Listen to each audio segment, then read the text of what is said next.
Tutaenda na mwimbaji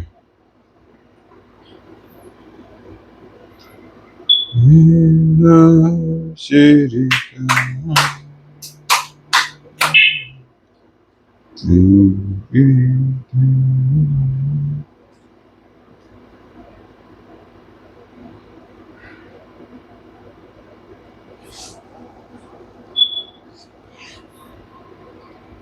kwa ajili ya neno. Nina ushirika na furaha kubwa nikitegemea Bwana Yesu, wingi wa uweli kwa waaminio, stare mikononi mwake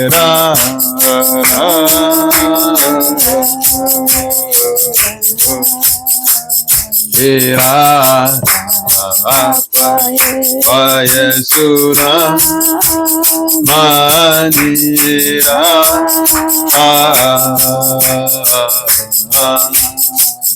ora stare mikononi mwake raya jamuriro nikitegemea Yesu, nuru angaza njiani endayo, stare mikononi mwake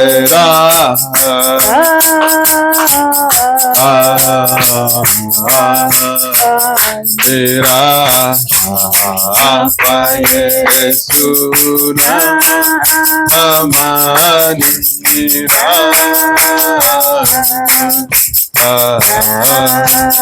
ora stare mikononi mwake woga na huzuni zinatoka kwangu nikitegemea Bwana Yesu.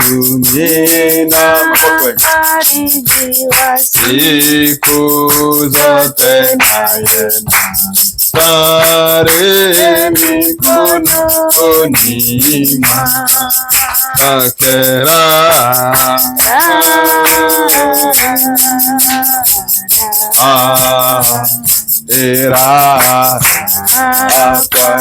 kwa Yesu na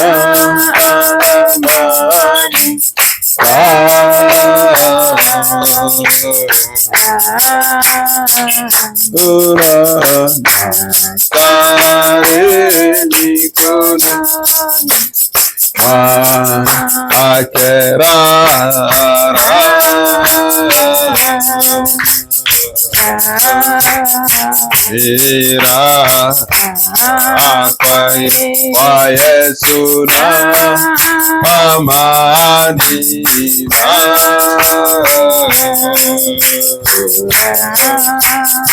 ora stare mikononi mwake.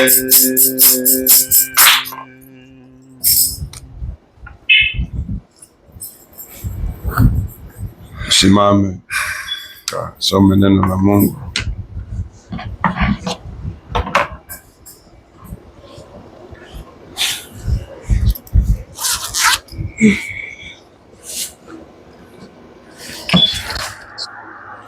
Wasoma Wakorintho wa pili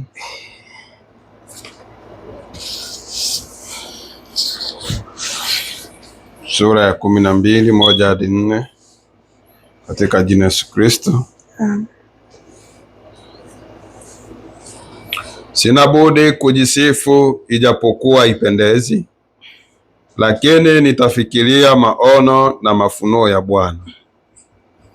Namjua mtu mmoja katika Kristo, yapata sasa miaka 14, kwamba alikuwa katika mwili sijui, kwamba alikuwa nje ya mwili sijui, Mungu ajua. Mtu huyo alinyakuliwa juu mpaka mbingu ya tatu,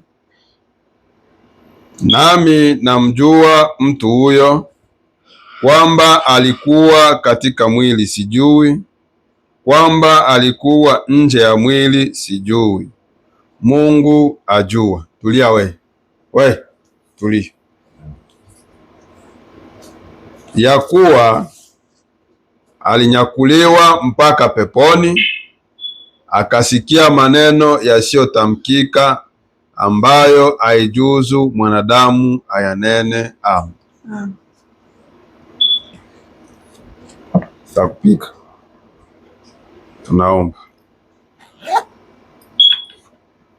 Tunakushukuru Mungu wetu Baba kwa usomi wa neno na kwa kutupa nafasi tena jioni ya leo Baba kwa ajili ya kusikiliza neno lako. Tunajikabidhi mikononi mwako Mungu wetu, tusaidie jioni ya leo. Neno hili litakapotolewa litusaidie katika maisha yetu ya kiroho pia na maisha yetu ya kimwili Baba, maana neno lako linapotoka na nguvu zake Baba inaleta baraka zote. Kwa hiyo Mungu, tunaweka yote chini ya uvuli wa damu yako jioni ya leo, tukiamini Baba utakwenda kutusaidia na utaenda kutawala kila mmoja, mwanzo kama vile mwisho, kwa ajili ya utukufu wako. Katika jina Yesu Kristo tunaomba hivyo. Amen.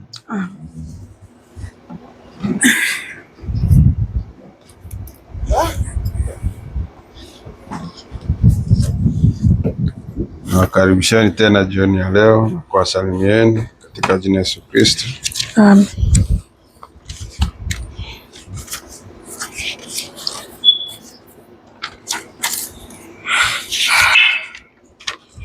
Nashukuru Mungu ametupa nafasi kwa mara nyingine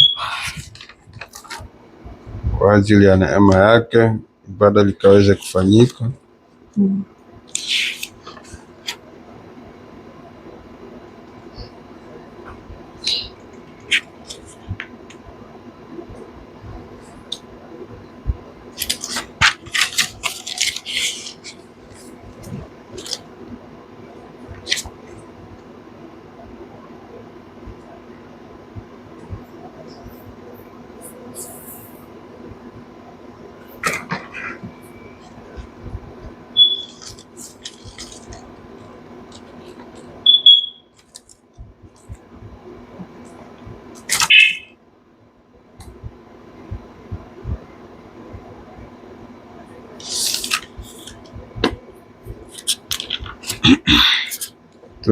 Tunaendelea na somo yetu hususan pale kwenye habari ya viwango 7 kama vile tulivyotoka kusikia nabii siku hizi zote, na tukaona kwamba kuna viwango ambavyo Mungu mwenyewe ndo aliviweka na tayari tumeshaviona.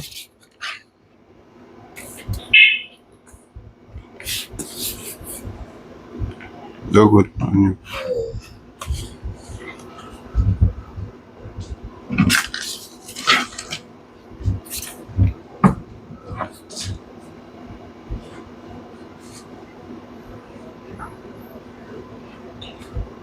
sasa tuko kiwango cha 7, kiwango cha 7 ambapo ni mbinguni, cette dimension.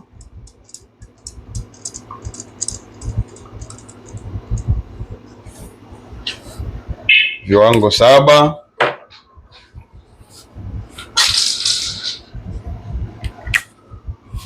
tuko kiwango cha mwisho mbinguni. Branamu au Roho Mtakatifu kupitia Branamu atuambie mbinguni ni wapi. Sasa tukaona kwamba kama vile nabii alivyotuambia.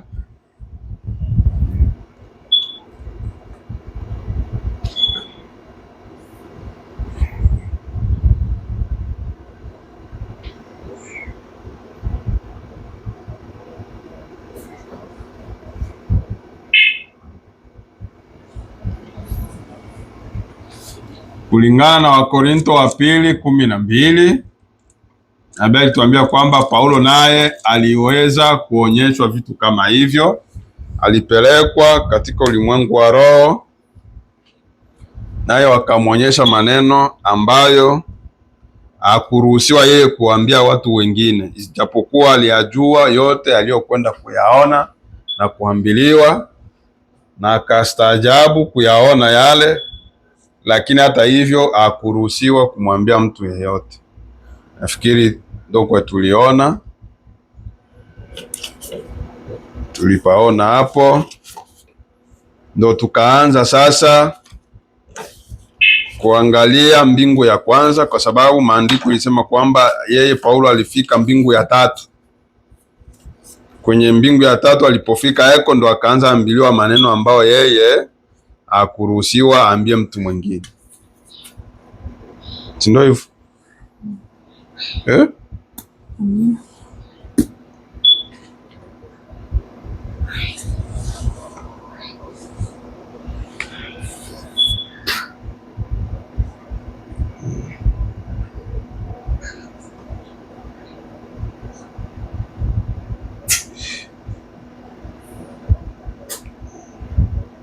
Tunaenda hapa la kiri ya kweli ya Pasaka, le véritable sceau de Pâques,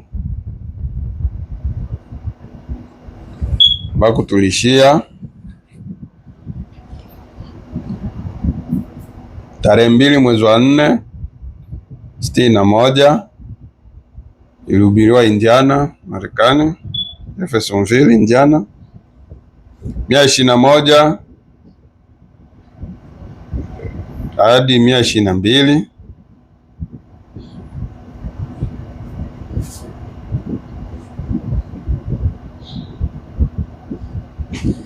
Kaa vizuri wewe. Kaa vizuri mbio.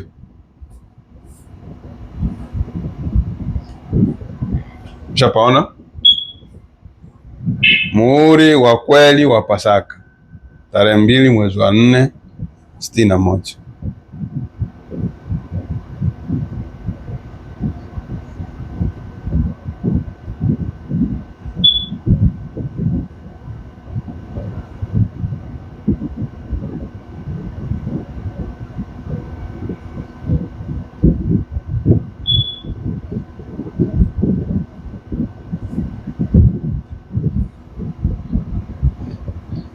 Nabii anasema hivi: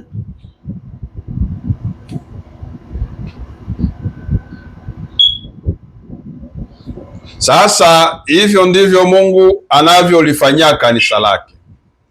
Yeye anawachonga watu na kulifanya kwa njia kamilifu sana, ili kwamba wakati lile jiwe la kichwa Kristo litakapokuja linatoshea hilo jengo vizuri, ndipo ufufuo wa kitu hicho chote, kanisa, limenyakuliwa. Tulipaona hapa tukasema kwamba hapa nabii alikuwa anaongelea kuhusu yale mawe ambayo yalikwenda kujenga ile piramidi.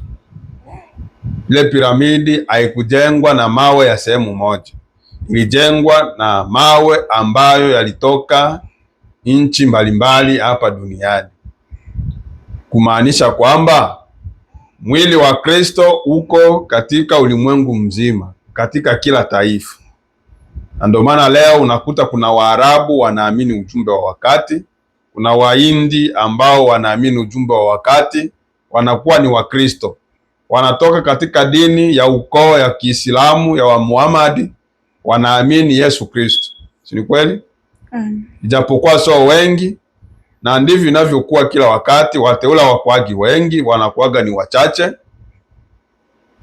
Tuko pamoja? Kila wakati wateule wanakuaga ni wachache. Nuhu alikuwa na waamini 7, alafu kanisa yake ilikuwa ya nyumbani. Tunasikia vizuri? Sio kweli? Alikuwa anahubiria wanani? Si mwake? Na ndo alikuwa wateule wale. Inja anapiga injili, wanakataa, yeye anakuja nyumbani anahubiri. Mungu aliniambia hivi, Mungu alifanya hivi, alisema hivi, tuanze jenga safina. Wanaanza jenga. Alikuwa na waamini 7 na yeye 8. Kila wakati inakuaga ni wachache. Sasa nabii anasema kwamba wakati walipokusanya yale mawe ndio yakasababisha ile jengo la piramidi lionekane, hiyo limekamilika. Na Kristo ambaye ndio kichwa kile kifuniko ndo anakuja sasa kusili, kupiga muhuri, ambaye ni Roho Mtakatifu. Anapiga muhuri sasa ndani ya muamini, au anafanya makao. Roho Mtakatifu ambaye alishuka hapa duniani kipindi cha Pentekoste anakuja kufanya makao sasa ndani ya wanadamu. Nabii akasema kwamba tangu Roho Mtakatifu alipoingia ama aliposhuka hapa duniani hajawahi kwenda au kurudi tena mbinguni. Yuko hapa tangu aliposhukia pale Yerusalemu hadi leo. Roho Mtakatifu yuko duniani akitafuta mahali pa kukaa. Si ni kweli? Sasa nabii anasema ikishakuwa kamilifu, hiyo piramidi imejengwa, ndo kichwa sasa, lile jicho ambalo liko kwenye $1 ya Marekani, kwa sababu ni waliiga. Shetani anakuaga anaiga vitu vya Mungu. Walijua kwamba, na wanaandikaga kule ile jicho ile, wanaandika pale muhuri mkuu, le grand sceau. Na Kristo ndiye muhuri mkubwa. Akishasile, akishapiga muhuri, nafsi yako tayari, hauwezi ukapotea tena. Pamoja? Ndio nabii anasema. Sasa hivyo ndivyo Mungu anavyolifanyia kanisa lake.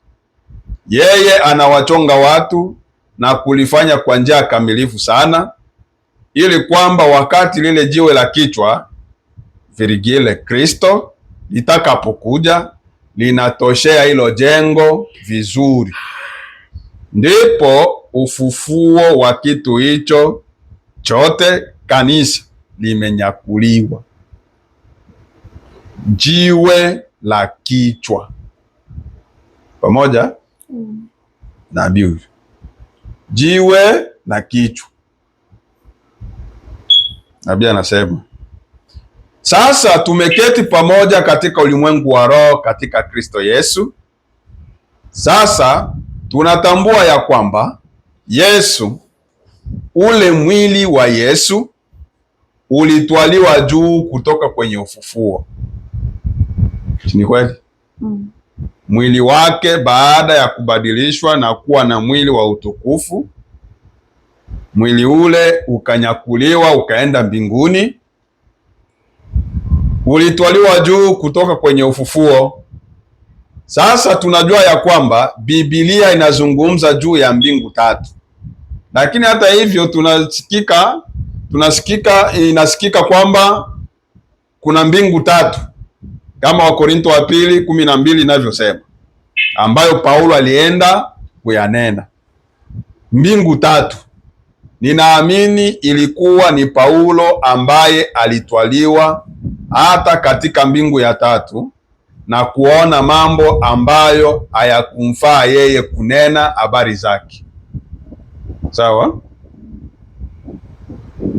Maneno ambayo Paulo alionyeshwa, mambo ambayo alionyeshwa ilikuwa mambo makubwa sana, kiasi kwamba aliambiwa kwamba asiambie mtu yeyote, ayaweke muhuri, kama vile Danieli naye kipindi chake alivyoambiliwa kwamba asiseme chochote. Pamoja?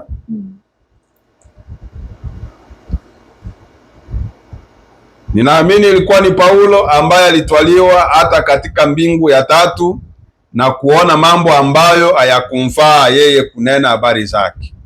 Sasa mbingu ya kwanza inaitwa katika maandiko kama vile mawingu. Tunasikia, kwa maneno mengine, huku chini hapa kwenye muhuri wa duniani. Unaelewa?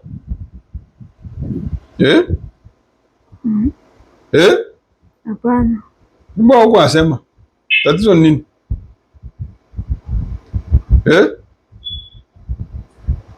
Mbona uongee? Ongea. Simi kwa kuuliza hapa useme. Sauti ilikuwa na bana. Mimi kwa kuuliza wao useme. Huko na unajibia simu pana. Na mimi ndo nakuuliza.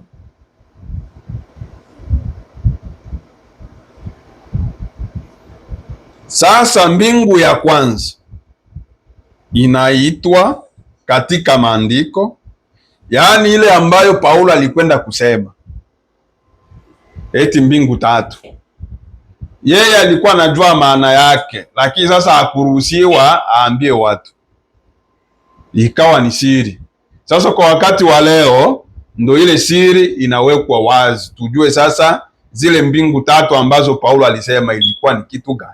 Sasa nabii ndo anaanza funua, Roho Mtakatifu ndani ya nabii anaanza funua kwamba mbingu ya kwanza ambayo Paulo alinena pale ilikuwa ni nini? Ni mawingu. Sawa? Mawingu ndo mbingu ya kwanza. Mbingu na mbinguni ni vitu viwili tofauti. Unasikia? Hapo mwanzo Mungu aliziumba mbingu na nchi. Le ciel. Mukifaransa, Dieu, au commencement, Dieu créa le ciel et la terre.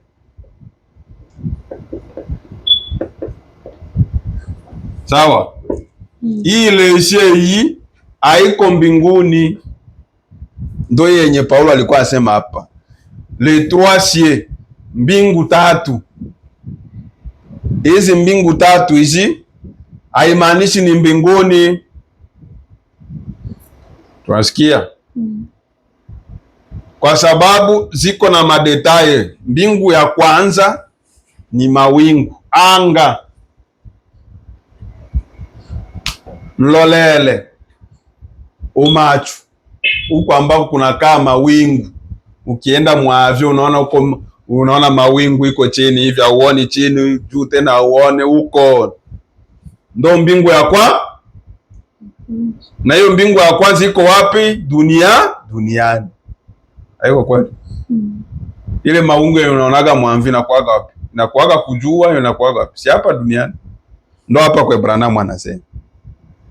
Sasa mbingu ya kwanza inaitwa katika maandiko kama vile mawingu. Kwa maneno mengine, huku chini hapa kwenye muhuri wa duniani.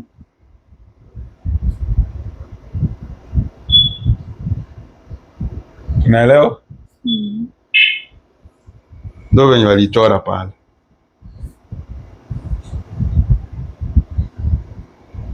Ndio yenye tulionyesha siku ile pale. Au hali ya hewa, atmosphere. Anga na dunia. Anga na dunia ndio mbingu ya kwanza. Si Musa ndo alianza kubisema?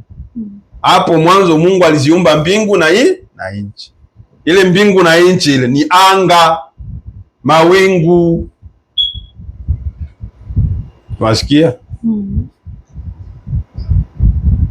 Unaelewa? Ndo hapa nabii anamalizia kwa maneno mengi. Nabii akataka sasa afafanue, labda utaelewa mawingu. Kwa maneno mengine, huku chini wapi? Si kwetu tunaishi hapa kwenye muhuri wa dunia, kwenye muhuri wa duniani. Sikia sasa, wakati anga hiyo kutoka huko juu ya mawingu inaposhuka kwenye kanisa, hapo ni mahali pa mbinguni. Nasikia vizuri? Inapotoka, ndo Paulo alisema kwamba kuwa katika roho, katika ulimwengu wa roho. Sasa wakati anapoongelea haya mambo ya kimwili, anaingiza na ya kiroho, kuwa katika Kristo, katika ulimwengu wa roho. Sasa wakati anga hiyo kutoka huko juu ya mawingu inaposhuka kwenye kanisa, hapo ni mahali pa mbinguni. Tunasikia vizuri? Amen. Tunaelewa? Alafu mbingu ya pili inahesabiwa ni mfumo wa jua. Mfumo kwa maneno mengine, galaksi.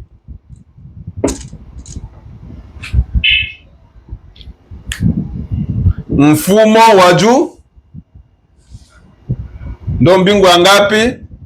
Ya pili. Pamoja. Lakini yeye Paulo alisema alienda mbingu ya ngapi? Ya tatu. Wasikia vizuri? Tuko pamoja? Amen.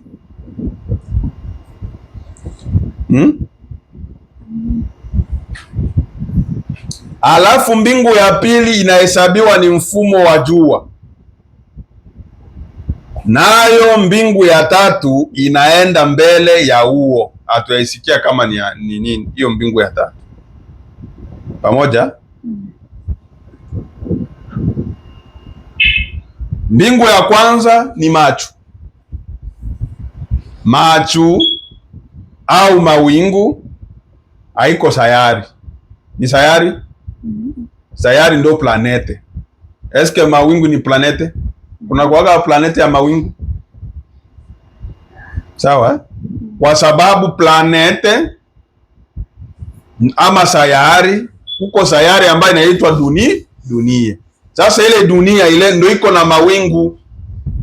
Ile mifumo ambayo inatengeneza mbingu na nchi, sawa, kuwa na juu na chini ya hapa duniani, ndo mbingu ya kwanza. Tunasikia vizuri? Na mbingu ya pili ni mfumo wa nini? Wa jua, galaksi. Mifumo ya juu. Unajua maana ya mifumo ya jua?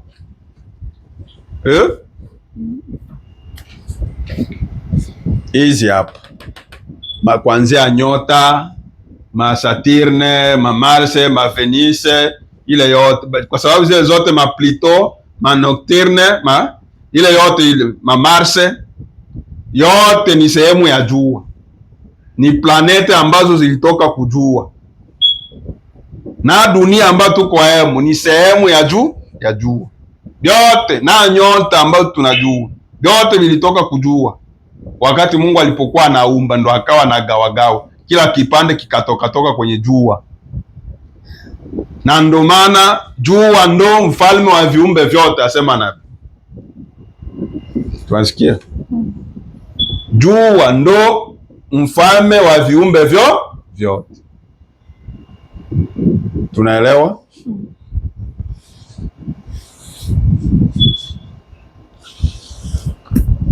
Hii hapa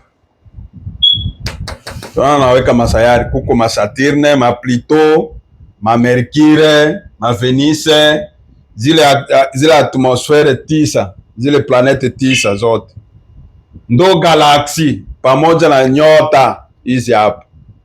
Nyota ziko hapa, mfumo wa nyota na sayari ndo mbingu ya pili.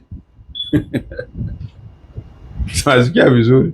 Hayakuwa mbinguni, sio pale ambako Mungu anakaa pamoja na malaika na wazee 24 na wenye uhai wa 4. Hapana, bado ingali ni viwango vya preliminary vya kuingia kiwango cha 7. Tunasikia vizuri? Yaani mkiwango cha 7 muko tena mambo mengine, kuko mbingu zingine ambazo ziko mule ndani kabla ya kufika mbinguni penyewe. Si ni kweli? Branham anasema wakati Yesu alipofufuka hapa, kwa sababu tukuvisomaga, wakati alienda na Waibrahimu walipita hii zote sayari na nyota na mwezi vyote wakapita, na wakaenda pita hata Yerusalemu mpya, bakaenda hadi mbinguni. Tunasikia vizuri?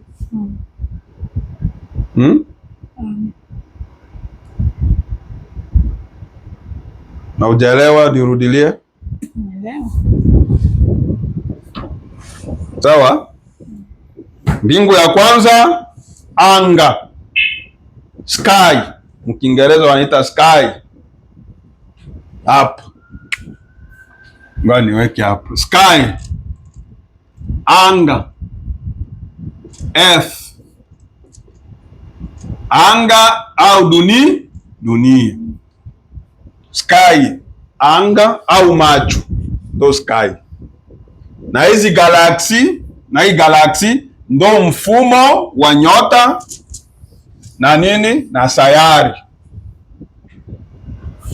Sayari ndo hii unakutaga watu wanaenda kumwezi, mwezi uko wemo, dunia ipo, Venise, hii yote ma Venise, ma Mercury au kubisomaka kwa masomo. Tulibisoma geography. Yale majina yale ni majina ya watu. Tunasikia vizuri? Ma Venise manini ni majina ya watu wa kipagani wenye walikuwa wanaabudiwa kipindi cha zamani kule kwa Rumi. Pamoja? Branham anajisema nyakati 7 za kanisa. Kwenye kanisa ya Pergamo, Tiatira, kuanzia Sardi, gisi shetani alivyoanza, akaanza taka kuchukua nafasi mkanisa ya Mungu miongoni mwa watoto wa Mungu. Ndio akaanza kuweka hivyo. Na ndio maana Januari. Si ndio mwezi wa kwanza? Hii Januari hii sio jina ya mwezi, inakuwaga jina la mtu. Miungu ya Kirumi. Sawa? Tuko pamoja? Sema tu hatuyagusia vya nani? Ndio anitaka Mazaro, Zodiac. Ndio nabii anaongelea vya hivyo hivyo. Siko hapa ni tuingie kwa sababu ni vya mingi, tena ni vigumu. Kianza kuinani hapa hatuwezi kuelewa, itakuwa ni tutaelewa kadogo. Biko vigumu.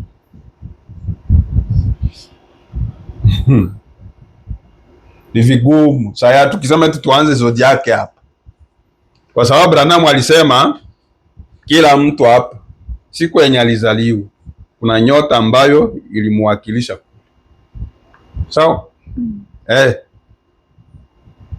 Kama ulizaliwa mwezi wa pili, uko nyota ambayo ilizihirishwa kule mbinguni. Kila mtu, haikukuwa tu kwa Branham ama kwa Yesu. Kila mtu ambaye amezaliwa hapa, kila mwanadamu. Tunasikia vizuri? Na Yuda Iskariote siku alizaliwa kuna nyota yake yenye ilizihirisha kule mbinguni. Sawa?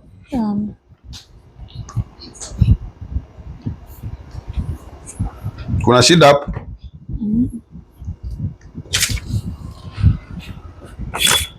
Sipoelewa unaniambia, kuna shida, tunarudilia tu. Tuna haraka.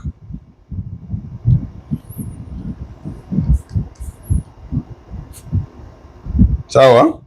Alafu mbingu ya pili inahesabiwa ni mfumo wa jua, yani galaksi. Ndo mbingu ya pili. Branham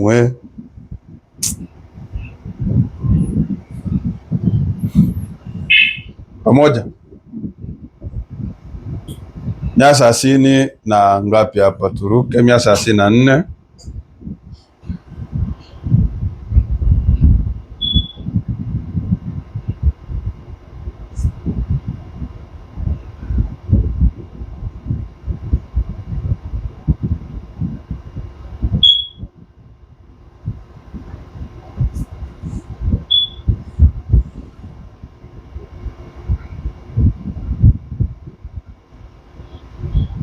Sio hapo, bado tafute nyingine, sipoteze muda.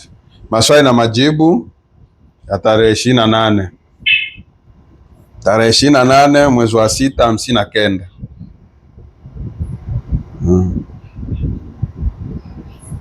Tarehe 28 mwezi wa 6 59, le 28/6 59, ilihubiriwa jioni. Maswali na majibu Jeffersonville.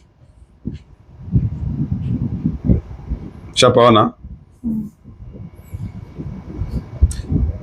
aya 161 hadi 62.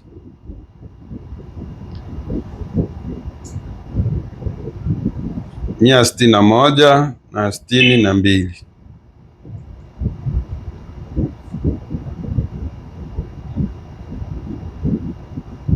Ni swali ya 82 na 83. Swali ambao walimuuliza Branham.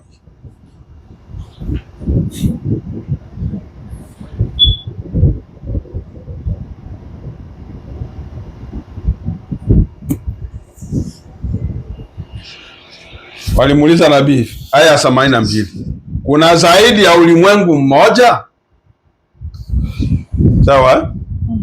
Walimuuliza nabii, kuna zaidi ya ulimwengu mmoja? Nabii anasema naam, kunazo dunia za dunia. Waibrania sura ya 1 kifungo cha 2, Waibrania sura ya 11 na kifungo cha 3. Unasikia huko? Inaongelea pale, kunazo dunia za dunia. Mungu aliumba dunia nyingi.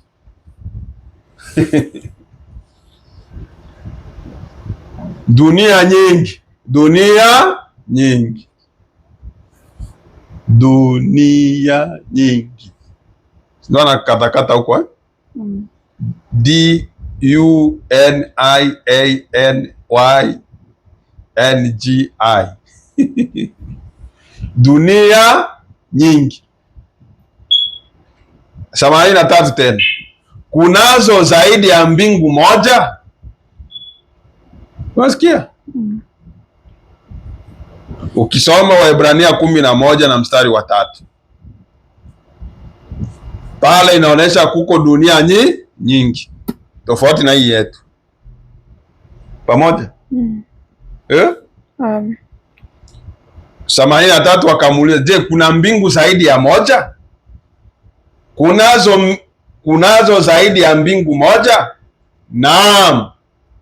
Katika Wakorinto wa pili sura ya 12:3 Paulo alisema yeye alimjua mtu aliyenyakuliwa juu mpaka mbingu ya 3.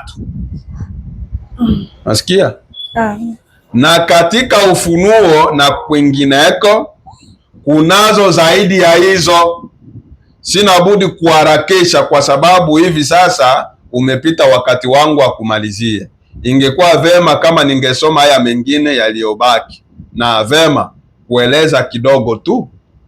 Anamaliza, ni kweli kama kuko zaidi ya mbingu moja. Maandiko yenyewe yamethibitisha hivyo, na tayari nabii ashatuambia zipo. Na ya kwanza ni anga au mawingu, sky and earth. Ya pili galaxy, mfumo wa jua. Sawa? Kuanzia Mercury, Pluto, Venus, Mars, Saturn, la Terre, la Lune, hivyo vyote kama viko na nuru ni kupitia jua. Jua ndo anakuaga na wapatia nuru. Tunasikia vizuri? Kwa sababu wote walitoka kwa jua. Tunasikia vizuri?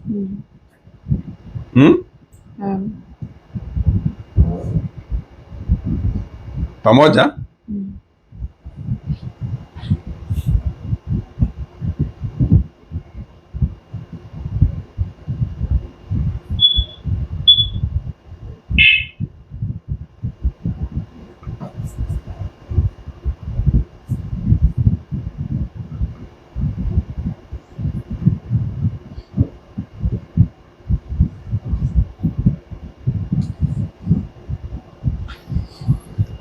Tunaenda muhuri wa 5.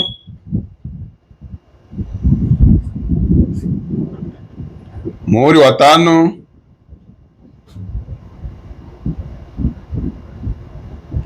aya ya 426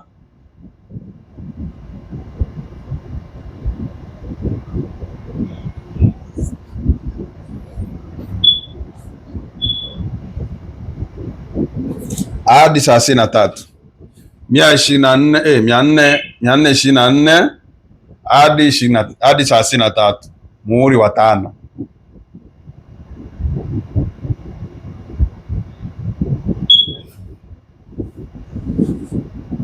Nabii anasema hivi, leo tunaenda polepole yaani matiari ingie vizuri.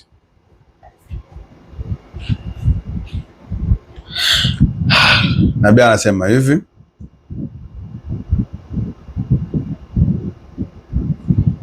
mhudumu huyu aliniandikia akasema, ndugu Branham, ono lako ambalo lingeweza kuwa ni ono. Alikuwa naongelea Branham hapa, alikuwa anasimulia wakati alipoingia kiwango cha 6. Unasikia vizuri? Sasa kukawa mhudumu ambaye akawa anamwandikia kumwambia kama vile alivyoviona kama ni vya kweli ama si vya kweli, akawa anamwandikia. Ndio hapa anasema kwa mhudumu fulani alimwandikia kuhusu ile ono ambayo aliona la kuingia kiwango cha 6. Nabii anasema hivi, ambalo nilingeweza kuwa ni ono. Kasema yule mhubiri huyu, sasa mimi sitaki kusema kuhamishwa kama Paulo. Kama nilikuwa nimenyakuliwa mpaka mbingu hii ya kwanza na kuona jambo hilo, vipi kuhusu Paulo aliyenyakuliwa mpaka kwenye mbingu za 3? Hiyo ilikuwa ni nini? Sawa? Paragrafi ya ngapi? Paragrafi ya 426. Au uko nafuata? Si kwa nisema hapa. Nikwambia 426 hadi 33.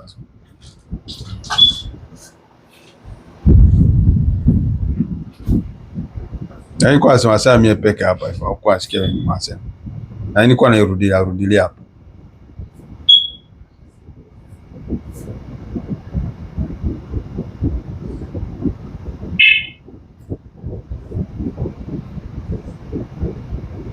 Sasa mimi sitaki kusema kuhamishwa kama Paulo.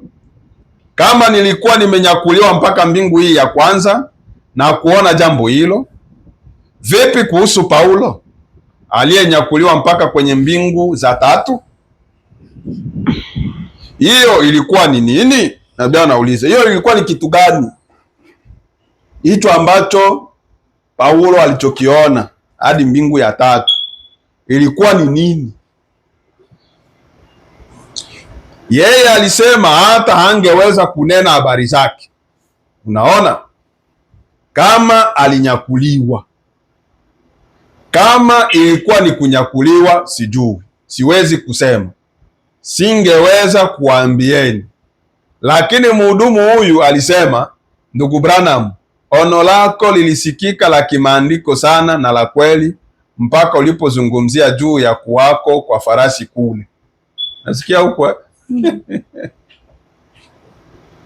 sio kwamba eti alikuwa anamwandikia kwa ajili ya kumpongeza, lakini alianza kusikia maono, wewe unaenda kiwango ambacho kuko watakatifu na unakuta kuko mafarasi.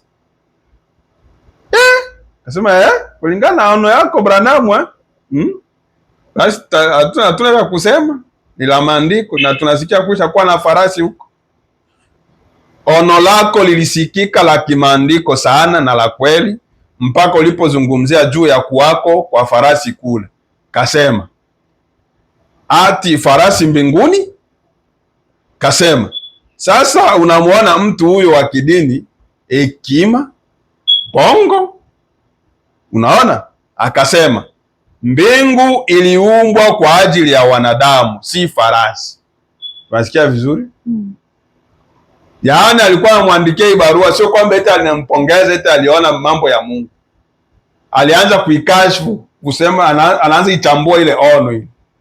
Mbinguni anaona eti kusha kwa mafarasi, na wakati mbinguni imewekwa ama iliumbwa kwa ajili ya wanadamu tu, sio kwa ajili ya wanyama wakina farasi. Tunasikia vizuri? Vema, nikaketi.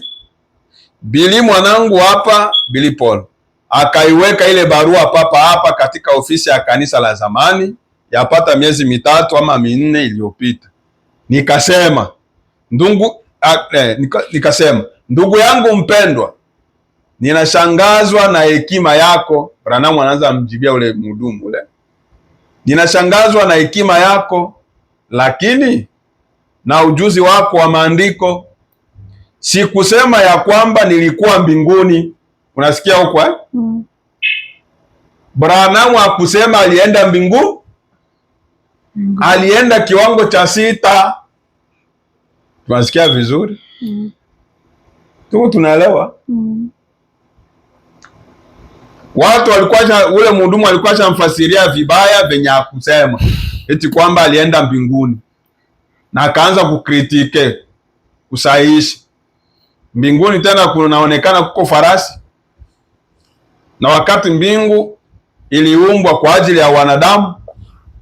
Ndio Branham anasema hapana, umenielewa vibaya.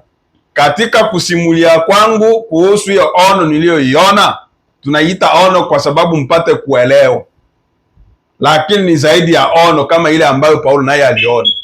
Akasema kwamba sikusema kama nilienda mbinguni. Je, Branham alienda mbinguni? Wakati alipokuwa hapa, alipoonyeshwa ile ono, alienda mbinguni?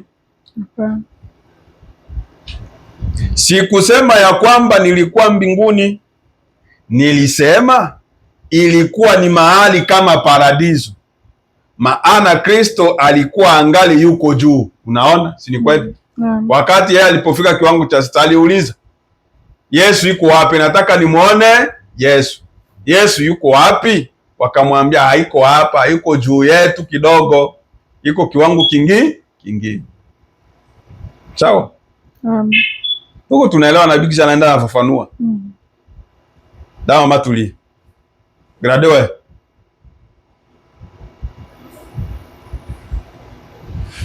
Nilisema ilikuwa ni mahali kama paradiso. Wewe usikie? Wewe.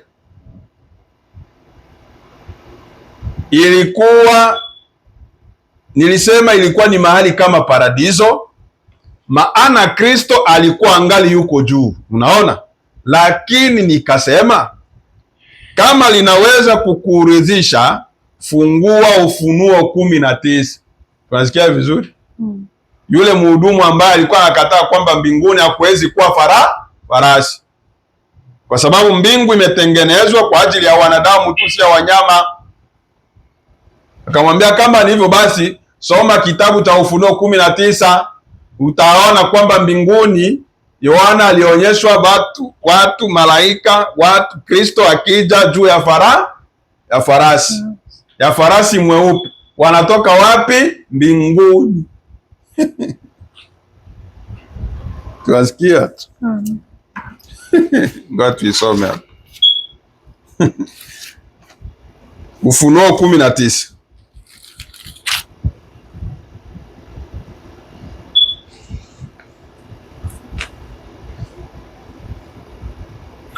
Sawa? Anasema hivi.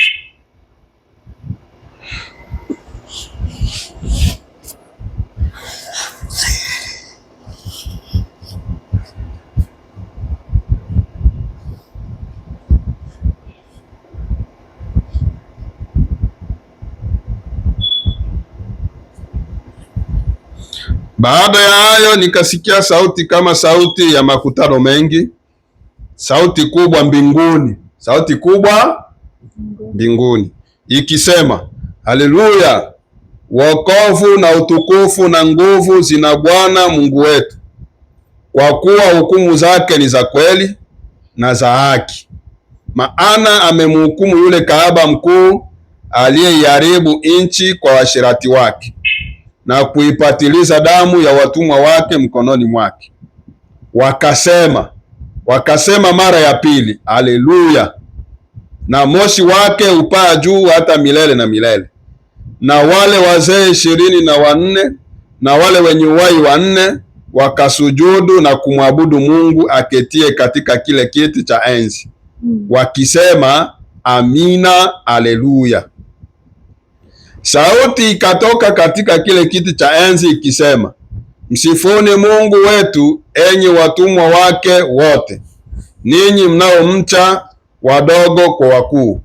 Nikasikia sauti kama sauti ya makutano mengi, na kama sauti ya maji mengi, na kama sauti ya radi yenye nguvu ikisema, haleluya, kwa kuwa Bwana Mungu wetu Mwenyezi amemiliki.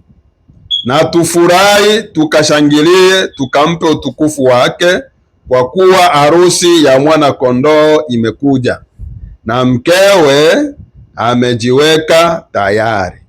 Naye amepewa kuvikwa kitani nzuri ing'arayo safi, kwa maana kitani nzuri hiyo ni matendo ya haki ya watakatifu. Sawa? 11 sasa. Tunaruka. Kisha nikaziona mbingu zimefunuka. Akaona mbingu 11 hiyo.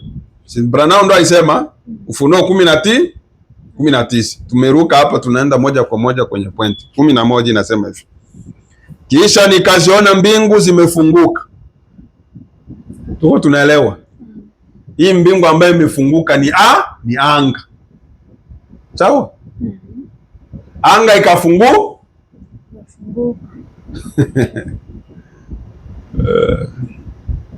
Kisha nikaziona mbingu zimefunuka, na tazama farasi mweupe, na yeye aliyempanda aitwaye mwaminifu na wa kweli, naye kwa haki ahukumu na kufanya vita. Farasi inaonekana. Sasa yule mhudumu akasema mbinguni hakuwezi kuwa farasi, ni kwa ajili ya wanadamu.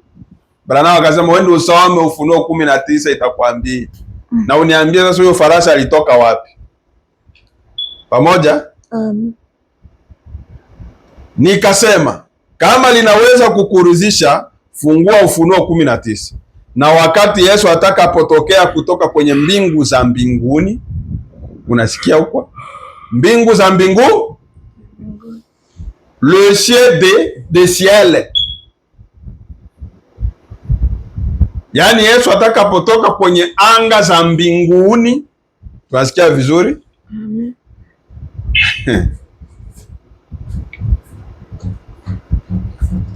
Na wakati Yesu atakapotokea kutoka kwenye mbingu za mbinguni, yeye atakuwa amepanda farasi mweupe, na watakatifu wote pamoja naye wamepanda farasi mweupe. Hakika, kweli kabisa, naam, hakika. Na pale kwenye mahali pale kulikuwako na mmoja aliyeonekana kama tai. Tunasikia vizuri? Si kwenye kiti cha enzi? Tai haiko ndege. Ilitoka wapi? Branham ndo anasema, haiko mimi. Na pale kwenye mahali pale kulikuwako na mmoja aliyeonekana kama tai, na mmoja alionekana kama ndama, na mmoja Fema jamani, wale farasi waliokuja kumchukua Elia wako wapi? Swali ambao alimuuliza sasa. Si Elia alinyakuliwa na farasi? Wako wapi? Na walitoka wapi? Ataweza kujibu? Ataweza. Wale farasi waliokuja kumchukua Elia wako wapi? Inaonyesha tu, unaona ya kwamba akili ya mwanadamu inataka tu jambo la kubishania. Hiyo ni kweli. Wanataka ubishi tu, ujuaji, na wajui maandiko. Tunasikia vizuri? Kiwaambia watu leo kwamba mjumbe wa wakati wa mwisho ni Branham, wanaweka ubishi. Tuonyeshe kwenye ameandiko. Tunasikia vizuri? Muulize sasa, wewe unaenda kanisani, wewe jina lako limeandikwa mu Biblia? Unakuta mwenye anaenda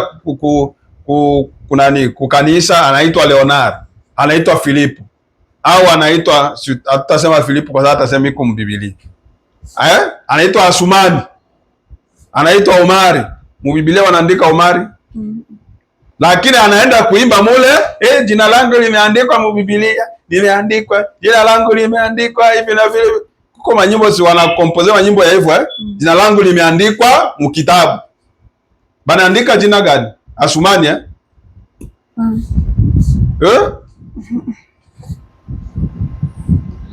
Sasa huko anakuja kukuuliza, na tuonyeshe kwenye Branham aliandikwa humu mbiblia. Muulize na yeye, wewe ambaye unaenda kanisani, wewe mhubiri ambaye uko nahubiria watu, na wewe nionyeshe jina lako limeandikwa wapi? Kama unaitwa Timotheo, Timotheo haiko wewe, Timotheo ni wa mbiblia. Tunasikia vizuri? Kama leo unaitwa Filipo, Filipo haikuanzia kwako, ni Filipo wa mbiblia. Wewe jina lako liko wapi? Sio kweli? Amen. Wengine wanaitwa Yohana. Yohana aliitoa wapi? Ni jina la Kivembe? Yohana ni jina la Kivembe? Ni Kifaransa? Ni Kiingereza? Wewe jina yako ya Yohana, wengine wanaitwa Yakobo. Ulitoa wapi? Kutoka mbiblia? Si ni jina la mtu mwingine? Sawa? Kabla Yakobo hajazaliwa walikuwa wanaandika eti Isaka atazaa Yakobo. Waliandika vile? Hawaandikage jina la mtu wa kuzaliwa. Tuko pamoja? Na Yesu mwenyewe alipokuja hawakusema kwamba Yesu atakuja. Hawakusema vile. Hata Yohana Mbatizaji hawakusema Yohana atakuja. Kwa Yohana ilikuwa sauti ya mtu aliyai wapi? Nyikani. Eski ndo Yohana? Unaposema ile andiko vile, ndo maana yake Yohana? Sauti ya mtu aliyai nyikani, ndo Yohana? Ndo jina la Yohana? Ni kazi. Wasikia vizuri? Amen. Nasi tumepewa mtoto mdogo mwanamume, naye ataitwa mshauri wa ajabu, Mungu mwenye nguvu, mfalme wa ajabu, Mungu mwenye nguvu, baba wa milele. Walisema ndo Yesu. Tunasikia huko? Hawasemagi mbiblia, wakwagi wanaandika jina la mtu. Eti Branham atakuja, fulani atakuja kwa wakati fulani, hawaandikagi vile. Branham asema ni akili ya kibinadamu ya kutafuta ubishi. Hawataki kujua ukweli. Mwanadamu anafikiri akili yake inaweza kaelewa Mungu. Hapana, hutamuelewa Mungu kwa akili yako. Branham akahubiri usitegemee akili yako. Akahubiri tena imani zidi ya hekima. Sawa? Tuko pamoja?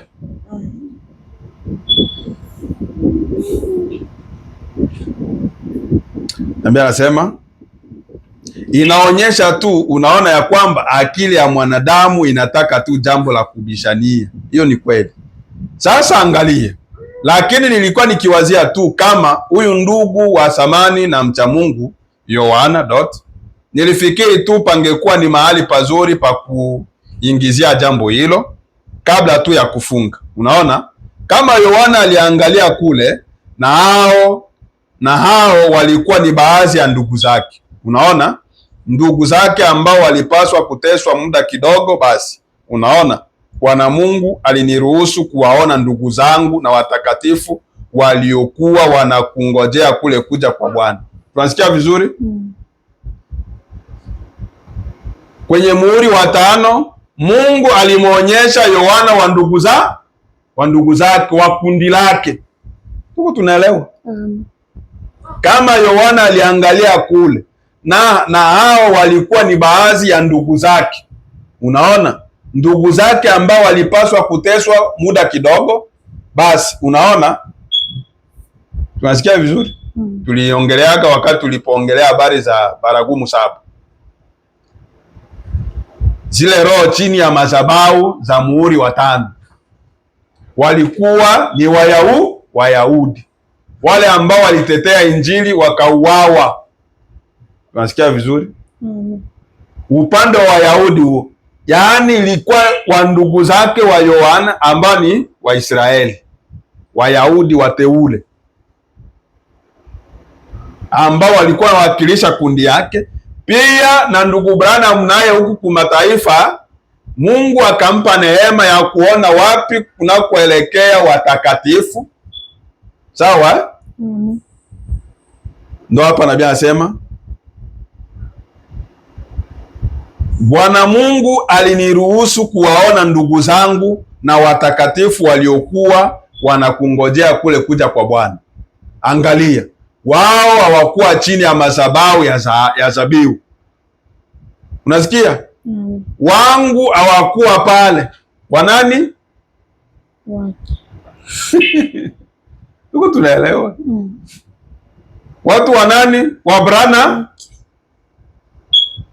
Tuko tunaelewa? Waamini wa Branham hawakuwa chini ya madhabahu ya zabibu. Unasikia? Tuko tunaelewa? Unaona gisi mambo iko yanakuwa wazi. Kiwango cha 6 nakwambia, ukifa unasema eti kwamba unaenda kiwango cha 6. Usipomuona Branham unaenda kuzimu. Tunasikia vizuri? Unasikia gisi iko namalizia hapa? Mungu kwa neema ya Mungu alimruhusu aone wanani? Wa ndugu za walioamini ujumbe wa wakati. Je, walikuwa wa kipindi ya Paulo? Hapana. Kule hakuona mke wake nani? Ndio nani ule mke wake? Alimuona? Alikuwa ni muamini wa Paulo?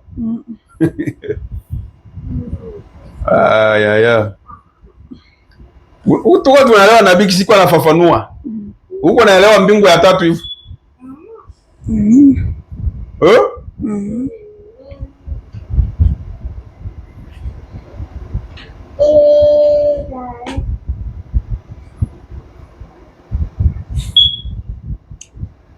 Bwana Mungu aliniruhusu kuwaona ndugu zangu, mes frères. Mungu aliniruhusu niende nione ndugu zangu ambao wako kiwango cha 6, ambao wako paradizoni, walioamini ujumbe wa Branham, ndio wenye alienda kuwaona kule. Tunasikia vizuri?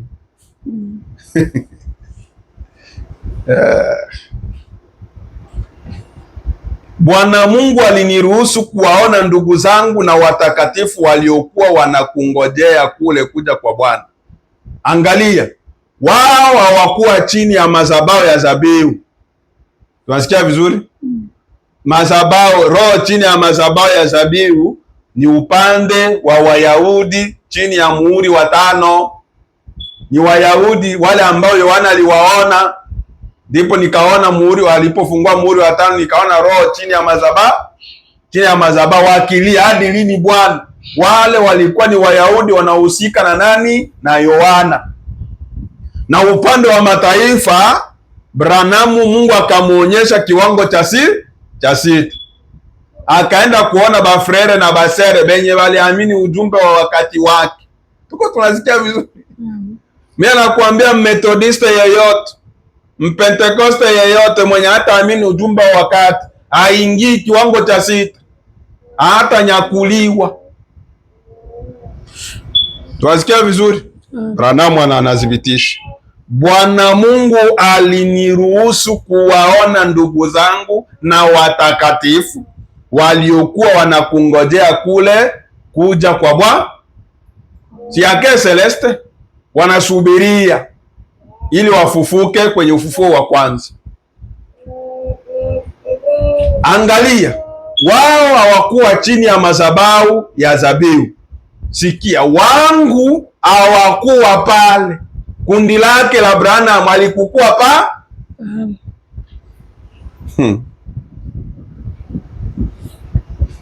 Tunasikia. Si ndio walimwambia kiwango cha 6. Tie tes échelles, fais sur la terre, voilà pourquoi tu es honoré. Hawakumuinua kule wakati aliingia kiwango cha 6. Wakasema mbona mnakuja kuninua hii sehemu ya kuinuka eti wewe unastahili kuwa hapo kwa sababu ulipokuwa duniani ulikuwa kiongozi wetu. Si ndio alimwambia kiwango cha 6 au watakatifu wakamuinua sehemu ya juu. Shefu wa leo wa imani ya Kikristo ni Frère Branham. Tunasikia vizuri? Mwenye hata kubali binamwangalia. Mwenye hata kubali biamsota binamwangalia. Ça vous regarde. Up to you. It's up to you. I don't care. Tunasikia vizuri? Mwenye hata kubali vile inasema kwamba Branham ndo chef wa twende polepole. Twende polepole. Ibrahimu alikuwa Myahudi? Lazaro yule maskini alikuwa Myahudi ama alikuwa mataifa?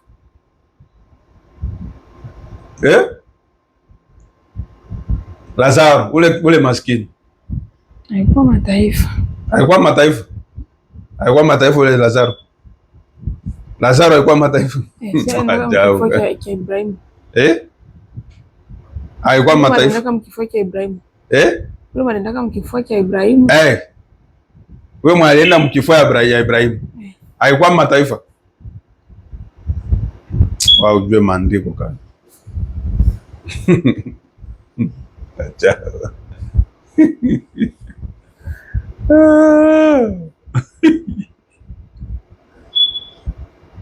Lazaro alikuwa Myahudi.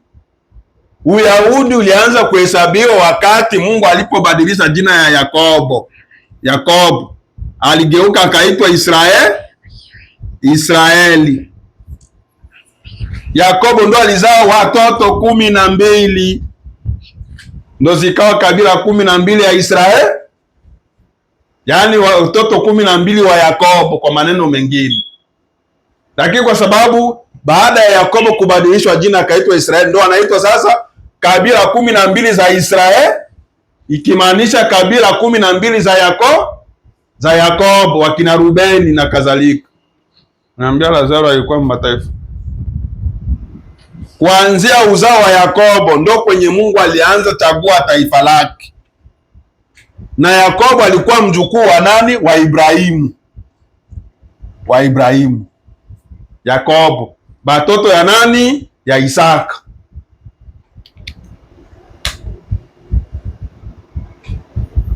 Hizi kabila 12 hizi, watoto 12 wa Yakobo ndo kwenye kulitokea bote baba Paulo, Danieli, Samsoni. Samsoni alikuwa kabila ya Dani. Kabila ya Benjamin wakina Paulo, kabila ya Benjamin ndo kwenye Paulo walitoka.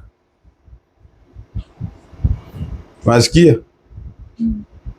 Bakina Petro wote balitoka muizi kabila 12. Sasa nilikuwa nataka aliseme hivi.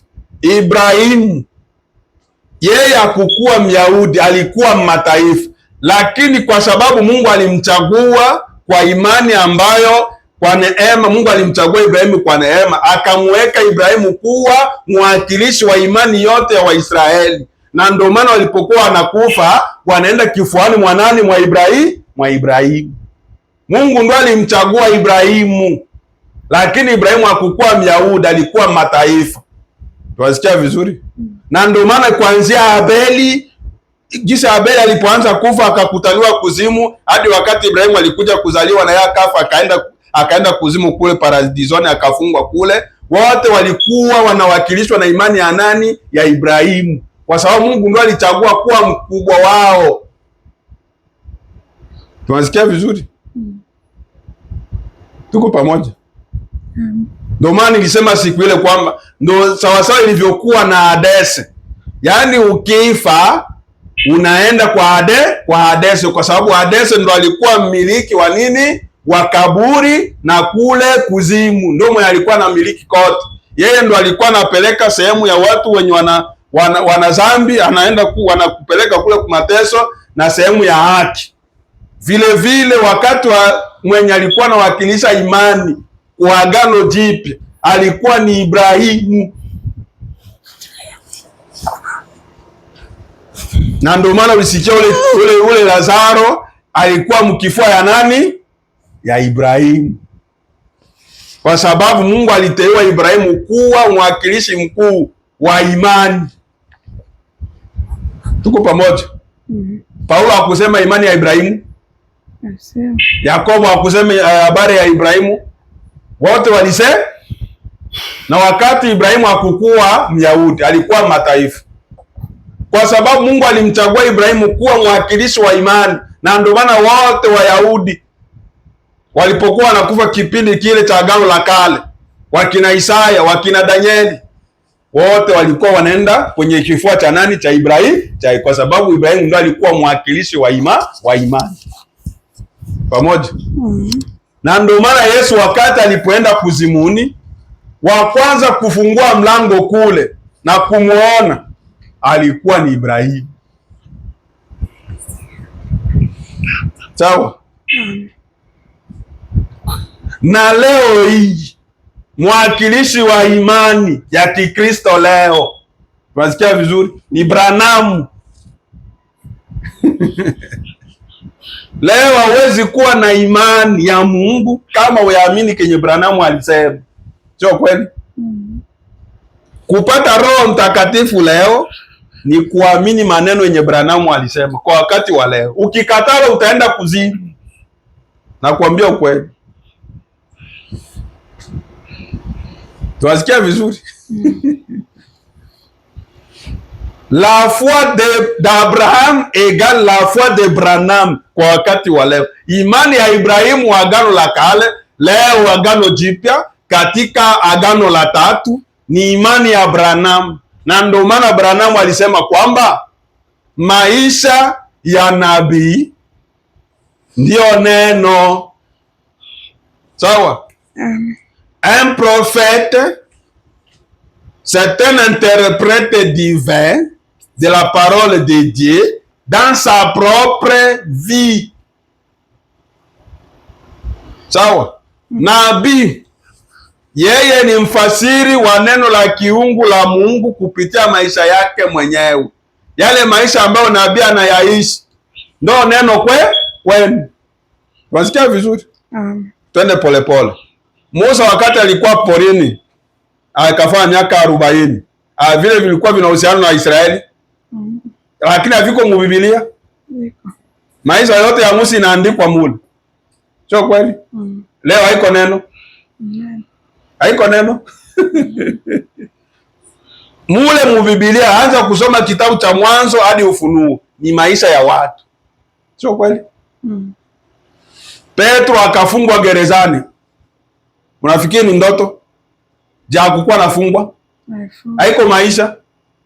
Leo ni haiko neno. Leo tutasoma Matendo ya Mitume. Matendo ya Mitume 12. Petro akaenda fungwa gerezani. Malaika akamtokea, akamfungua, wakaenda. Ilikuwa ni maisha yenye wanaishi. Lakini leo ni Petro akaenda vua samaki, haiko maisha ya kawaida. Bakakosa samaki usiku wote kucha. Leo ni maisha ya watakatifu ndo neno. Tunasikia vizuri?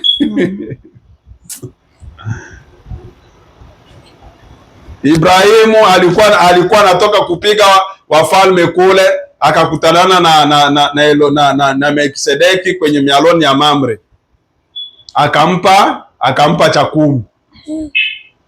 Ilikuwa ni maisha, anatoka kupigana kule. Leo inakuwa ni neno. Maisha ya Branham wenye aliishi hapa duniani ni neno kwetu. Tunasikia vizuri? Hata hapo sikia alienda kuwinda, alipokuwa anawinda kula akasinzia, ni neno. Hautasikia neno la Mungu, hautajua neno la Mungu kama uyasikia maisha ya mtu mwenye aliishi hapa duniani. Kama tunasikia vizuri? Kwa sababu neno la Mungu ni maisha ya Mungu ndani ya wanadamu. Sio kweli? Hii Biblia yote nzima ni maisha ya wanadamu. Hii yote ambayo iko Isaya hakukuwa mtu, hakuishi maneno ya Mungu. Je, wakati alipokuwa anaishi alikuwa anasoma? Leo tutasoma Isaya, yeye Isaya mwenyewe alikuwa anasoma. Leo tutasoma chuo ya Isaya 35. Alikuwa anawaambia vile? Lakini alikuwa anakuja hapa tu, Roho wa Bwana yuko juu yangu, amenipaka mafuta ili niwatangazie mwaka wa uhuru. Tunasikia vizuri? Anasema hivi, kumbe iko natabiri ujio wa Yesu Kristo. Tuko tunasikia. Bikira atachukua mimba. Yohana ni Isaya huyo ndo anasema hivi. Bikira atachukua mimba. Alikuwa anaenda mwekalo anaambia watu hivyo tu. Isaya tuambie, "Oi, kuna nini? Unasema sema hiyo bikira atawevaje mimba?" Na mimi sijui. Nilikuwa na bali inspire hivyo. Unafikiria alikuwa anasoma gombo? Kuna andiko ilikuwa inasema bikira atachukua mimba. Silitoka mkino yake. Haikukuwa unabii. Tuko tunaelewa. Sawa? Leo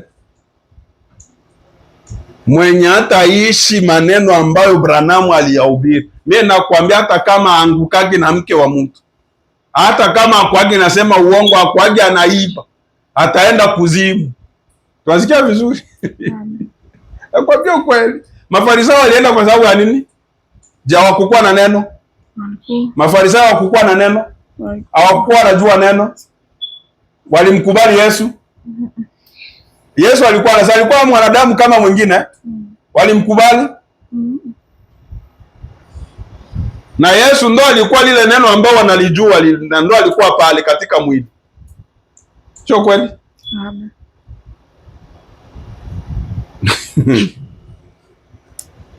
Dawa matoka hapo. Toka hapo mbio.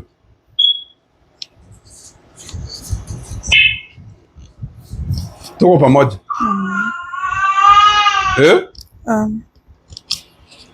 Tunaelewa?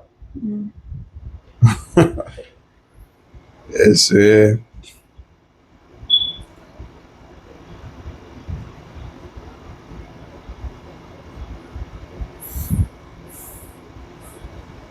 Sikia nabii anasema, Bwana Mungu aliniruhusu kuona ndugu zangu na watakatifu waliokuwa wanakungojea kule kuja kwa Bwana. Angalia, wao hawakuwa chini ya madhabahu ya zabibu. Wangu hawakuwa pale. Unaona Branham kisa anajitapa. Na mie kundi langu wa ndugu zangu na mie hawakukuwa kwenye chini ya madhabahu. Unasikia vizuri? Lakini hawa walikuwa kule, walikuwa ni wafia imani, hawa ambao Yohana aliwaona. Sawa? Unaona? Wangu hawakuwa chini ya madhabahu ya wafia imani. Nasikia Branham kundi lake sio la wafia imani. Tunasikia? Kundi la Branham ambao wanaingia kiwango cha 6 leo sio wafia imani, ni wateule, ni bibi harusi. Sawa? Sasa nawatakeni msikilize kwa makini sana. Nami nitafunga kweli kwa dakika nami nitafunga kweli katika muda wa dakika 10 katika muda wa dakika kama 10 hivi, saa 4, kama itanibidi kukatisha tu na kumalizia kesho.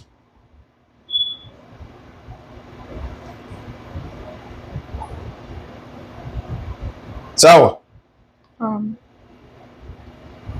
Hapa naongelea kiwango cha 6. Tuko nasikia mbingu ya 3. Na ndo kwenye Paulo na yeye alipelekwa kiwango cha 6 cha wakati wake, kuwaona watakatifu wake ambao waliamini neno la wakati wake kwa kundi lake. Tunasikia vizuri?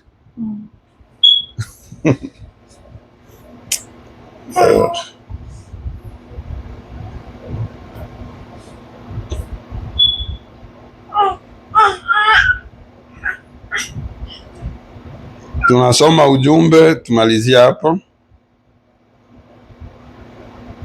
Tarehe 15 jioni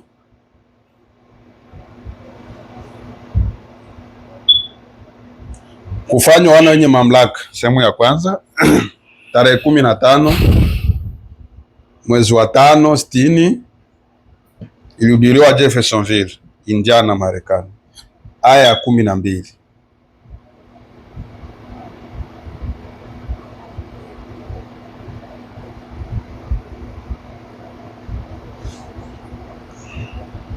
Tutamalizia hapa.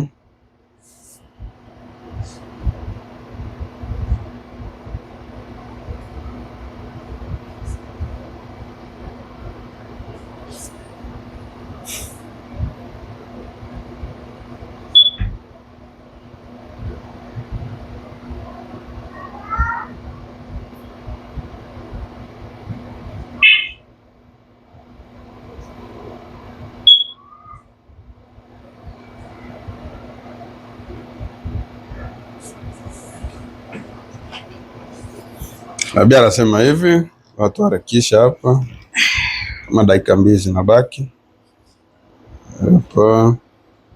Sawa, 12 nasema kufanya wana wenye mamlaka, sehemu ya kwanza, tarehe 15 mwezi wa 5 60 jioni. Na hapawezi kuwepo na dhambi, hapawezi kuwepo na wivu, hapawezi kuwepo na ugonjwa.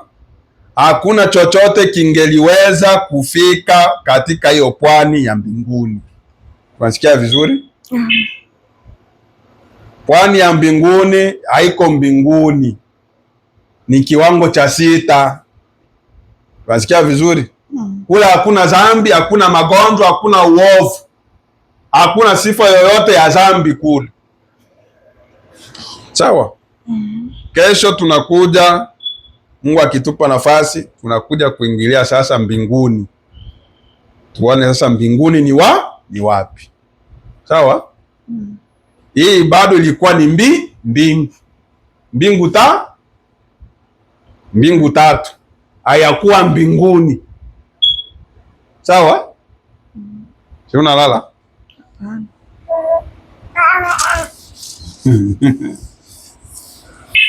Kiwango cha 6, hakuna magonjwa, hakuna wivu. Sawa? Na kama naweza kuwa na majaliwa ya kusema hili, ambapo labda sina, kama sina basi naomba Mungu anisamehe. Bali kama nina hayo majaliwa, na iwe kwamba Mungu aliniruhusu kutwaliwa nipate kuona jambo fulani. Unasikia huko eh?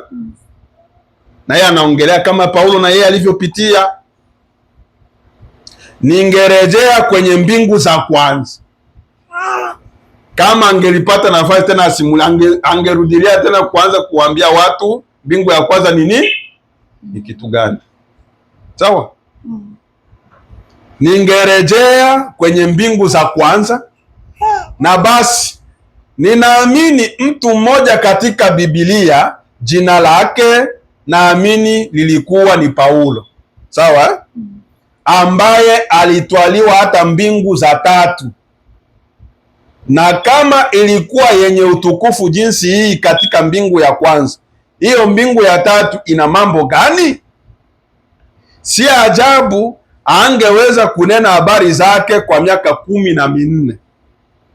Alisema hakujua kama alikuwa katika mwili au nje ya mwili. Si ndio maandiko ilisema? Pamoja na huyo mtume mkuu, si kushiriki cheo chake, wala si kujaribu hata kidogo kujifanya wenyewe jinsi alivyokuwa. Branamu anasimulia, anaambia watu, na mimi siku nataka nijilinganishe kama yeye, eti nirudilie tu kwa sababu ya kurudilia kama jinsi na yeye alivyosema, eti ndio maana mimi narudilia kusema haya. Siko katika hiyo roho. Kwa sababu wengine wanasema uko naiga wenye bisha sema. Bali naweza kusema pamoja naye, sijui kama ilikuwa katika mwili huu au nje ya mwili. Unasikia huko? Ya Branham sasa ilikuwa zaidi, kwa sababu yake aliingia kiwango cha 6 na anaona mwili wake unabakia pale kukitanda. Tunasikia vizuri. Alikuwa afanya akiangalia huku anaona kuliko kijana mzuri, akiangalia nyuma kukitanda anaona mwili wa kizee uko pale unalala unangoroma pale. Tunasikia vizuri. Tuko pamoja. Bali naweza kusema pamoja naye, sijui kama ilikuwa katika mwili huu au nje ya mwili. Jambo tu ni kwamba ilikuwa halisi tu kama ninavyowaangalia. Unasikia Branham kiwango cha 6 wakati alipoingia. Ni maeneo kama gisi tunavyoonana hapa, sio sehemu imwa ya kutisha. Sawa? Na ndio maana mtu anapokufa, ndugu dada anapokufa katika Kristo, aichukue sekunde 10. Ni kufumba na kufumbua. Tunasikia? Dans un clin d'œil. Uisha kwa kiwango cha 6. Uisha kwa kiwango cha 5. Ni kufumba na kufumbu. Mtu anapokepo inafanyaga sekunde ngapi? Sawa Na ndivyo itakavyokuwa kunyakuliwa vile. Tunasikia vizuri? Kufumba na kufumbu. Watu waisha nyakuliwa. Leo hivi tunajua idadi ya ngapi ya watu wenye walikufa leo. Tunaijua? Ndio jinsi itakuwa kunyakuliwa vile. Na watu wataendelea kuhubiri. Branham iko pale, banahubiri. Fred Branham anasema hivi, njoo kutukombee. Unaomba watu wanapona. Lakini wenzetu baisha nyakuliwa muda mrefu, baisha kuwa kiwango kingine. Tunasikia vizuri? Branham anasema watu wataendelea kuhubiri, lakini tayari kunyakuliwa kumeshapitika. Tunasikia? Jambo tu ni kwamba ilikuwa halisi kama ninavyowaangalia. Na daima nimeshangaa kuhusu kama ningepitia karibu na kuona wingu ndogo likielea karibu. Unasikia? Roho fulani na kusema, hao wapo ndugu na dada wanaenda zao. Huyo ni Charlie na Nelly. Unasikia? Tutawajua tukiingia kiwango cha 6, na ndio maana kuambia yeyote akifa bila kuona bafrere kule kiwango cha 6 anapotea. Sawa? Unasikia? Kule hakukwaki njia ya gudro, hakuna lami. Sawa? Hakuna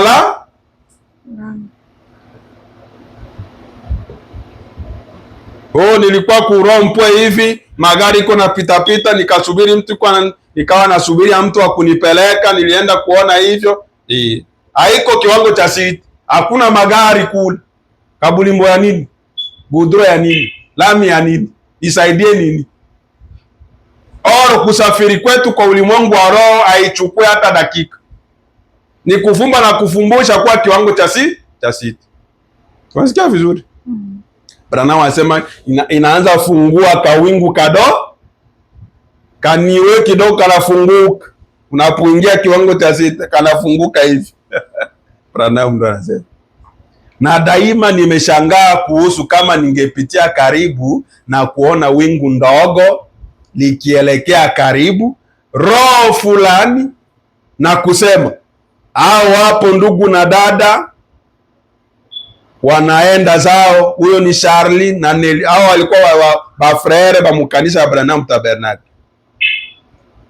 Hao wapo ndugu na dada Spencer wanaenda kule. Unasikia huko Mungu alikuwa anawafunulia ndugu Branham Mugisi watu wanaenda kiwango cha 6. Wanaenda wale fulani na fulani ule wanaenda. Ndio maana tutawajuana. Sawa?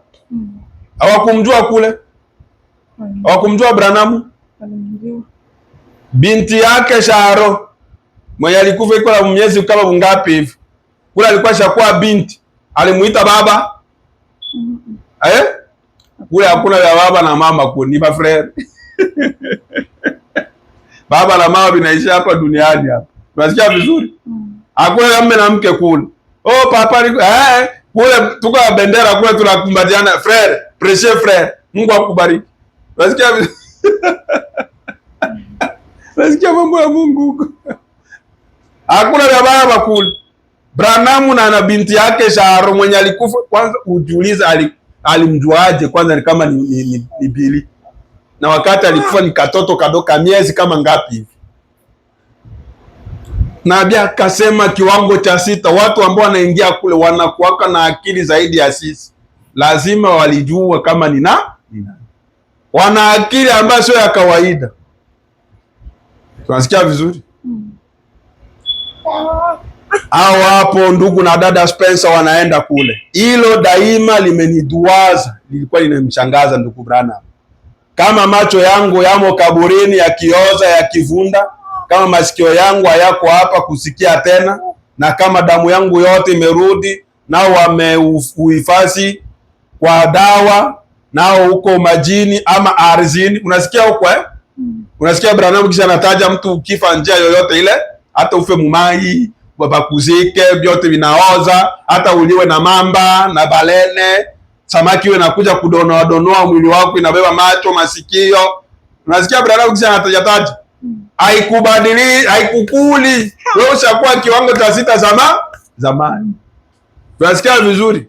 Na wakati wa kufufuka sio kwamba eti kama ulikufa mumai Mungu ataanza kufufua ile samaki yenye ilianza kudonoa jicho. Hapana, vya watoto vile toka kule. Tunasikia vizuri? Ndio maswali ya sasa, kama mimi nimeliwa na simba, wakati wa kufufuka nitafufuka yeye. Je, Mungu ataenda kufufua ile simba? Ataifufua wapi? Tunasikia vizuri? Basi wewe ni ule mwili. Ile ilikuwa ni maskani ambayo nafsi yako ilikuwa inakaa. Ilikuwa ni maskani ambayo teofani yako ilikuwa inakaa. Lakini wewe wakukoa ule mwili ambao unaliwa na simba pale. Tunasikia vizuri?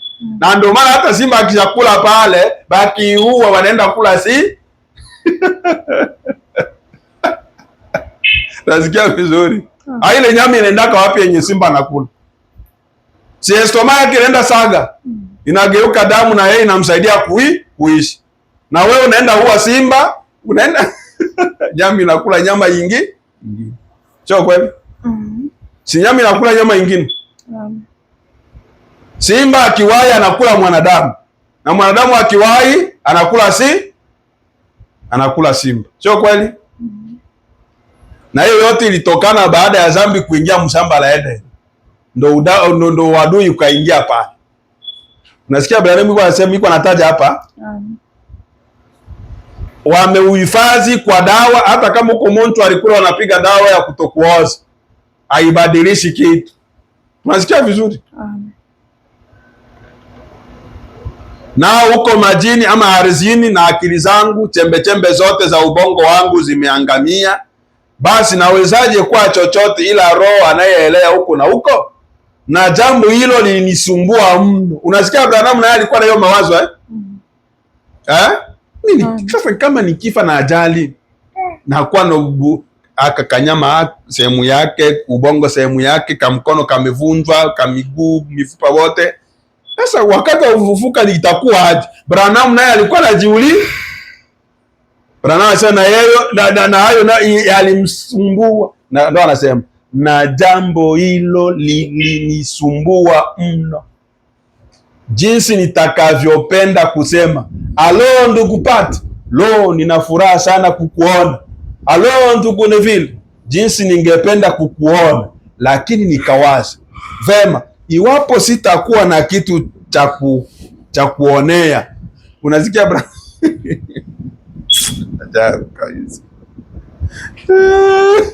Unasikia Branham anasema, sasa mie macho yangu yote shaliwa na samaki. Kinywa yangu imekuliwa, masikio. Sasa nitasemaje halo? Sio kweli lakini. Mimi macho samaki ndio ilikula macho yangu yote. Kama nikifa mumai, samaki nakuya kukula macho yangu. Sasa nitaona na nini? Unasikia Branham kisha anasema, jinsi ningependa kukuona. Lakini nikawaza vema, iwapo sitakuwa na kitu cha kuonea. Sasa kama sitakuwa na macho, kinywa chochote cha kunenea, Kama kiuno yangu imeliwa na simba nitasema nini? Mimi wote mtu nakufa naishi. Kimeoza. Sasa kwa mudongo ni vumbi. Ningewezaje kusema habari yako ndugu Pati? Wale wenye wanakufa mkaburi wanasemaka jambo baisha kufa, baisha oza. Hivi ukienda chimba makaburi ya zamani kule, hautakuta mtu ni budongo. Sasa nabii akawa anajiuliza hayo maswali, sasa itakuaje? Sasa nitaona aje? Unasikia? Ndio nabii anasema hapo. Kinwa chochote cha kunenea kimeoza, ni vumbi. Ningewezaje kusema habari yako ndugu Pate, habari yako ndugu Neville, ama kadhalika, habari Charlie? Unasikia? Lakini sasa ninajua ya kwamba hilo ni kosa, hiyo ni mawazo finyo ya kipagani. Tunasikia vizuri? Ni kosa kuwaza hivyo, haitakuwa hivyo, ni cha mwili hivyo. Lakini sasa ninajua ya kwamba hilo ni kosa, kwa kuwa imeandikwa katika maandiko. Dawa macha futu. Kwa kuwa imeandikwa katika maandiko ambayo nasema hayalipingi. Anasema, ananukuu ile andiko. Kwa kuwa nyumba ya maskani yetu ya dunia hii ikiharibiwa, tunayo moja tayari inayongoja, nyumba nyingine ya maskani iliyo na macho, masikio, midomo, akili. Kama nyumba ya maskani iliyo ya dunia hii ikiharibiwa, ina mwili ninaoweza kugusa, unaoweza kuongea. Unasikia vizuri? Na ndio maana usijisumbue na mwili wa udongo, kwa sababu hata ukifa ukilewa na simba, wewe unapokufa tayari uko na mwili mwingine, teofaniko ndani yako. Na ndio maana kule kiwango cha 6 walimwambia notre précieux frère, karibu ndugu yetu wa samani. Na Bwana bariki hao machache.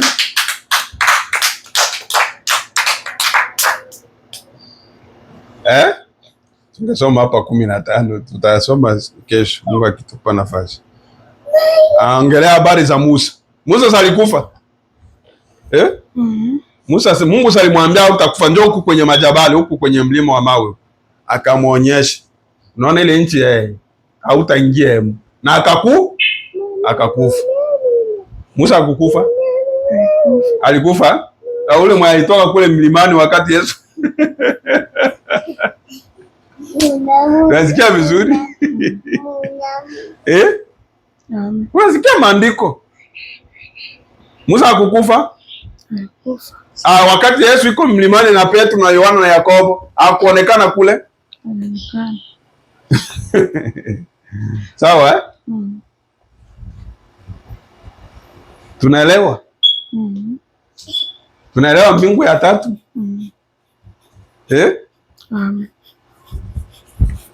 Ni sehemu ambayo watakatifu wanaenda. Kiwango cha 6. Paulo ndo yenye alikuwa anaongelea, hata mbingu ikapelekwa hata mbingu ya tatu. Naye alienda kuwaona wandugu zake wa kundi lake walioamini neno la wakati wake. Yale ambaye alionyeshwa kule yalikuwa na utukufu sana, hadi akaambiwa asiyaseme. Ile miaka 14, sikia. Ile yote miaka 14 anahubiri Injili kabla hajaonana na wa Paulo na wakina Petro kule Yerusalemu. Ndio kwenye alipata hiyo experience. Mungu akamuingiza kwenye ulimwengu mwingine. Tunasikia? Pamoja? Tumeelewa hizi mbingu? Tusimame tuombe.